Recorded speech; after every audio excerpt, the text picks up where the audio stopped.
windows once you go down. You must be crazy if you think that I'ma slow down. Don't wanna hear it talking shit, fuck the drama.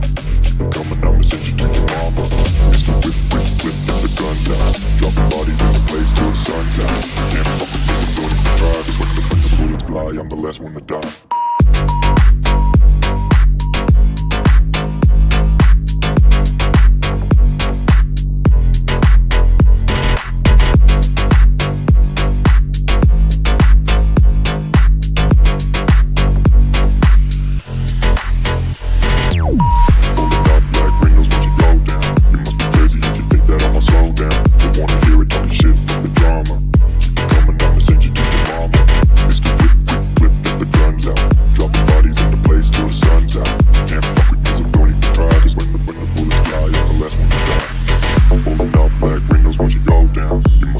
If you think that I'ma slow down. 1993 मध्ये जपानमध्ये launch झाल्यानंतर Hyundai सँट्रोच्या कॉम्पिटिशनसाठी 1999 मध्ये WagonR भारतामध्ये launch करण्यात आली आणि 1999 नंतर 2025 पर्यंत जवळजवळ 30 लाख युनिट विकले गेले आहेत वॅगनारचे. आतापर्यंत 3 जनरेशन आल्या, 1999, 2010 आणि 2019. आणि 2025च्या स्टार्टिंग पासून आतापर्यंत जवळजवळ 2 लाख युनिट विकून नंबर 1 कार सेल ब्रँड बनलेला आहे भारतामध्ये वॅगनार. नंतर तुम्ही बघू शकता माझे ज्या हेडलाईट आहेत त्या अपग्रेड नाही आहेत, जे आहेत लॅम्प तेच मी वापरतो आहे हॉलोजन. मी फक्त जो हा पायलट लॅम्प आहे तो माझा मी स्वतः ओसरामचा परचेस केला होता आणि फिटमेंट केला होता. ते थोडं लुक इन्हान्स होतं त्याने. मी दाखवतो तुम्हाला त्याचं. आतमध्ये आल्यानंतर तुम्हाला स्टेअरिंग दिसेल.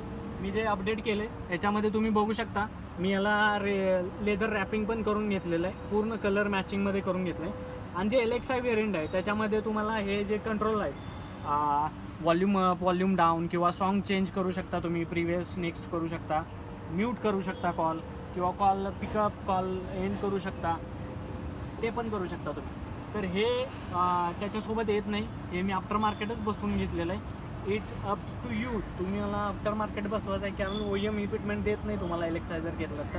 त्यामुळं मी रिस्क घेतलेली आहे थोडीफार, पण ठीक आहे, हौसेला मोल नाही म्हणतात तशा टाईपमध्ये थोडं होतं मला क्युरियोसिटी आणि मी ते बसून घेतलेलं आहे. याच्यामध्ये तुम्ही बघू शकता मी अँड्रॉईडचं पण अँड्रॉईड बसून घेतलेलं आहे. याच्यामध्ये हा अँड्रॉईड आहे आणि हा पण गरजेचा आहे ॲक्च्युली. आणि ह्या मारुती पण देते बसवून तुम्हाला. जर तुम्हाला मारुती जवळजवळ 25 ते 30 हजार मारुतीचा खर्च आहे आणि त्याच्यामध्ये तुम्हाला, मला माहीत नाही ॲपर कार प्ले आणि अँड्रॉईड ॲटो येतो का नाही त्याच्यामध्ये, पण ह्याच्यामध्ये ते पण आहे, यूट्यूब पण आहे. आणि महत्त्वाचं म्हणजे मॅप्स. तुम्ही जर लाँग ड्राईव्ह जात असाल तर it is the far most important thing. Map पाहिजे आणि मस्त आहे, स्पीड पण चांगला आहे. याला 4 GB 2 GB का 4 GB काय तर रॅम आहे आणि सॉन्ग वगैरे सगळं, व्हिडिओ वगैरे सगळं पूर्ण याच्यावर चालतं. आणि प्लस म्हणजे वॉल्यूम कंट्रोल आहे तिथं स्टेअरिंगमध्ये, तर इथून तुम्ही ते कंट्रोल करू शकता. याच्यानंतर मी छोटासा चेंज केला आहे. चेंज म्हणजे काय नाही, हा होल्डर आहे, मॅग्नेटिक होल्डर आहे मोबाईलसाठी. माझ्या मोबाईलच्या पाठीमागं मॅग्नेट येतं, याच्यासोबतच येतं ते. तुम्ही कवरला पाठीमागं चिटकून तुम्ही इथं हँग करू शकता अशा प्रकारे. इथं पण एक आहे आणि इथं पण एक आहे. हे खूप इम्पॉर्टंट होतं ज्यावेळी तुम्ही ॲक्सेसिबल नसतो कधी कधी मोबाईल इथून प्रत्येक वेळी काढणं हे करणं, तर त्यावेळी तुम्ही इथं तो मॅग्नेटिकली स्टिक होतो, तो इथून वापरू शकता, तुम्हाला ॲक्सेसिबल आहे, इझी. त्याच्यानंतर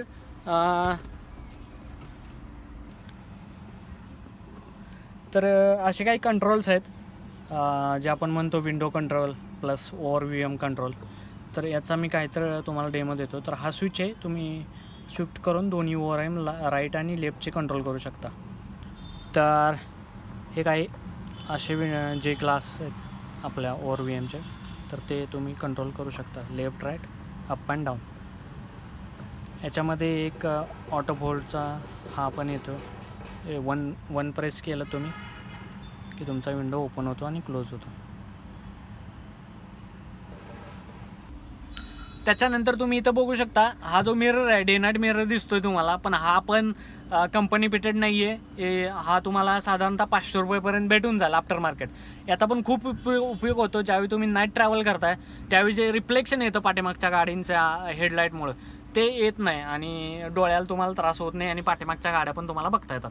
तर हा छोटासा बदल आहे. हा पण मॅन्डेटरी होता माझ्यासाठी, कारण मला ट्रॅव्हल करावं लागतं खूप, त्यामुळे मी हा करून घेतलेला आहे. तुम्ही पण करू शकता.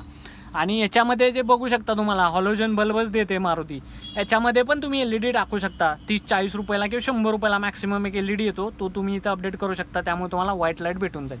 आता व्हाईट लाईटवरून आठवलं मी, जे आपण पाय ठेवतो, जे फूटसाठी जागा आहे, तिथं पण हे असे 2 LED बसवून घेतलेले आहेत. ते सिंक्रोनाइज आहेत माझ्या डोअरसोबत. जसे डोअर ओपन झाले की ते ओपन होतात. ते नाईटमध्ये काय पडलं तुमच्या हातून वगैरे तर ते गाडीतून उतरताना ते इझी जातं. तर हे असं स्टायलिंग किट आहे. तर हा असा काही लुक आहे माझ्या इंटेरियरचा. तुम्ही बघू शकता इथं स्टायलिंग किट आहे. हे seat cover matching with that. And हे पण एक छोटंसं 100-150 रुपयाचं तुम्ही घेऊ शकता. लॉंग ड्राईव्हला जात असाल तर तुमचं शर्ट वगैरे ओले होतात, ऑफिसचं वगैरे काम असेल तर ते हे प्रिव्हेंट करू शकतं थोडं. त्याच्यानंतर महत्त्वाचं म्हणजे एक छोटंसं चेंज करून घेतलं आहे मी चावीमध्ये. ही चावी तुम्ही बघू शकता अशी येत नाही आहे, सिम्पल चावी येते वॅगनारसोबत, एलेक्सासोबत. तर त्याच्यामध्ये मी चावी पण चेंज केली आणि प्लस म्हणजे हे जे केस आहे मेटलमध्ये येते, ही मेटलमध्ये केस आहे ती पण मी टाकून घेतलेले आहे. ओके, हा जरा इंटेरियर्स काही असं आहे. तर आपण आता आलो रिअर सीटला तुम्ही बघू शकता डोअर हँडलला इथं पण मी पॉवर विंडो केलेले आणि प्लस म्हणजे हे इंटेरियर आपलं स्टायलिंग किट जे आहे ते पाठीमागं पण आहे. आणि इथं प्लस म्हणजे जे डोअर हँडल येतं तुमचं, विंडो हँडल जे येतं तुम्हाला फोल्ड अनफोल्ड करायला, तर त्याच्या जागी ट्विटर बसवून घेतलेलं आहे मी. त्याच्यामुळे जे होल आहे आणि फिटमेंट पण एकदम परफेक्ट आहे. त्याच्यामुळे तुम्हाला समजतच नाही ऑटो होतं की ते मॅन्युअल विंडो अपडाऊन होतं. आतमध्ये जर आलात तुम्ही, स्पेसियस आहे वॅगनार, तुम्हाला सगळ्यांना माहिती आहे. माझी हाईट आहे 5.9, तरी पण वरती खूप सारा हेड स्पेस आहे. प्लस म्हणजे लेग स्पेस पण बघू शकता. याच्यामध्ये तर हे 2-3 प्लस पॉईंट आहेत. एक तर मायलेज आहे आणि स्पेसियस आहे कार, त्याच्यामुळे मी प्रिपेअर केली होती. सिटी रायडिंगमध्ये तुम्हाला 28-30 मायलेज देते त्यामुळं मी एक प्रेफर केली होती मायलेजसाठी. आणि इथं तुम्ही बघू शकता मी खाली मॅट केलेलंच आहे, कारण मॅट इम्पॉर्टंटच आहे. हे मॅट फ्लोअर मॅट, कारण जेव्हा तुमची गाडी नवीन असते त्यावेळी तुम्हाला स्मेल वगैरे काही येत नाही. पण काही दिवसानं जर तुमचं मॅट नसेल तर पाणी सांडून किंवा वातावरणामुळे पण खालचं ते जे ओरिजिनल मॅट येतं कारसोबत ते खराब होऊन नंतर स्मेलिंग यायला चालू होतं. तर ते तुम्ही करून घ्या जर तुमची नवीन गाडी असेल तर. घेतल्या तुम्ही ते मॅन्डेटरी आहे माझ्यासाठी आणि मी तुम्हाला डेफिनेटली रेकमेंड करेल, तर ते तुम्ही करून घ्या. त्याच्यानंतर मी खूप सारे फ्लोअर मॅट जे आपण मॅटिंग मॅट वापरतो तर ते खूप सारे ट्राय केले. त्याच्यानंतर मी हे GFXचं मॅट जे ट्रे येतो ट्रे टाईप, तर ते बसवून घेतलेलं आहे. आणि याच्या अगोदर खूप सारे ट्राय केले पण याचा रिझल्ट पण बेस्ट आहे, कारण याच्यामध्ये जर पाणी सांडलं, काही जरी सांडलं तर ते फ्लोअरवरती जात नाही, तुमच्या इथंच साठून राहत आहे आणि बाहेर काढून तुम्ही साफ पण इझिली करू शकता. तर आता बाकी रिअर सीटमध्ये काहीच नाही आहे. बाकी सीटिंगवर तुम्ही बघितलं. आता बाहेर येऊ आपण.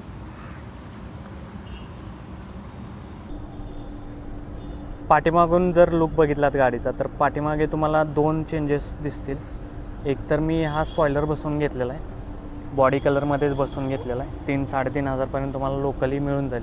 त्याच्यानंतर सर्वात महत्त्वाची गोष्ट म्हणजे जो आपला रिव्हर्स कॅमेरा आहे तो मी ऑब्वियसली रेकमेंड करेन तुम्हाला की तुम्ही पण बसवून घ्या. कारण ज्यावेळी आपली गाडी पार्क असते आणि ज्यावेळी आपल्याला जायचं असतं त्याच्यानंतर काही गोष्टी आपल्याला बघावं लागतात. गाडीच्या पाठीमागे एखादं छोटंसं 2 व्हीलर आहे किंवा सायकल कोणी लावले किंवा छोटीशी काही गोष्ट असेल तर त्याची आपल्याला प्रत्येक वेळी काळजी घ्यावी लागते. पण जर तुमच्याकडे रिव्हर्स कॅमेरा असेल तर तुम्ही गाडीत बसल्यानंतर पण बघू शकता आणि क्लिअरली विजिबल असतं, ते मी दाखवेन तुम्हाला पुढं. त्याच्यानंतर एक छोटीशी लाईट आहे, DRL लाईट आहे, ह्या सिंक आहेत तुमच्या इंडिकेटरसोबत आणि ब्रेकसोबत, तर तो पण एक छानसा लुक देतात. तर ते पण मी बसून घेतलेलं आहेत. 1000 रुपीजपर्यंत तुम्हाला दोन्ही मिळून जातील. याच्यानंतर माझा प्लॅन आहे साईडचा पाठीमागचा बंपर आणि खूप ड्युअल टोन वगैरे, ते खूप सारं प्लॅनिंग आहे माझ्या डोक्यामध्ये. त्याचा तर व्हिडिओ मी नंतर बनवेनच आणि तुम्हाला दाखवेन नंतर. तर असा काही मी एक छोटासा रिव्ह्यू व्हिडिओ बनवला आहे ज्या मी ॲक्सेसरीज आफ्टर मार्केट बसवून घेतले त्या कारला. इट डिपेंड्स ऑन यू, तुम्ही आफ्टर मार्केट बसवा किंवा OEM बसवा. काही मॅन्डेटरी ॲक्सेसरीज आहेत आणि ते तुम्हाला बसवायच लागतात, त्या तुम्ही बसवून घ्या, कारण त्याने लुक पण एनहान्स होतो आणि सेफ्टीसाठी पण थोडंफार अप होऊन जातं.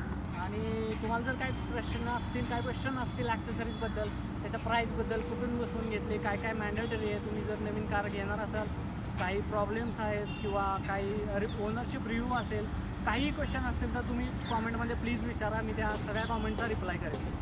आणि धन्यवाद.